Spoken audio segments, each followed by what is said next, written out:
Hello நண்பர்களே, இதை பார்க்க உங்களுக்கு மோதிர மாதிரி தெரியுங்க. ஆனால் இதை பார்த்தீங்கன்னா 4 பீஸாக பிரிஞ்சிருங்க. ஸோ இப்போ பார்த்தீங்கன்னா இது 4 வளையம் சிக்கிட்டு இருக்கிற மாதிரி இருக்கு இல்லையா? ஸோ இதை மறுபடியும் நம்ம ரிங் ஷேப்பு கொண்டு வரணும். ஸோ இது ஒரு மோதிரம் தான். ஸோ இதோட டிசைன் அப்படி இருக்குங்க. ஸோ இதுதான் நமக்குள்ள சேலஞ்ச். எப்படின்னு பார்க்கலாமா? ஸோ இது ரொம்ப ட்ரை பண்ணுறது கஷ்டங்க. இதோட டெக்னிக் தெரிஞ்சால் தான் இதை நம்ம மறுபடியும் மோதிரமாக போட முடியும்.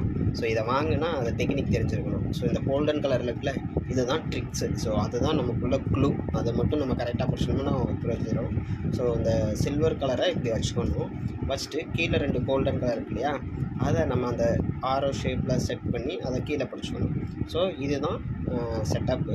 அடுத்து இதுதான் மெயினானது. ஸோ இந்த சில்வர் கலரை இதை அப்படியே ரொட்டேட் பண்ணி இவங்க பண்ணுற மாதிரி பண்ணினீங்கன்னா இந்த ஷேப்பில் வந்துடும். ஸோ இப்போ ஒரு ரிங்கை அப்படியும் ஒரு ரிங்கை இப்படி இதே மாதிரி மாற்றினீங்கன்னா மோதிரமாக மாறிடுங்க. பிடிச்சிருந்தா ஒரு லைக்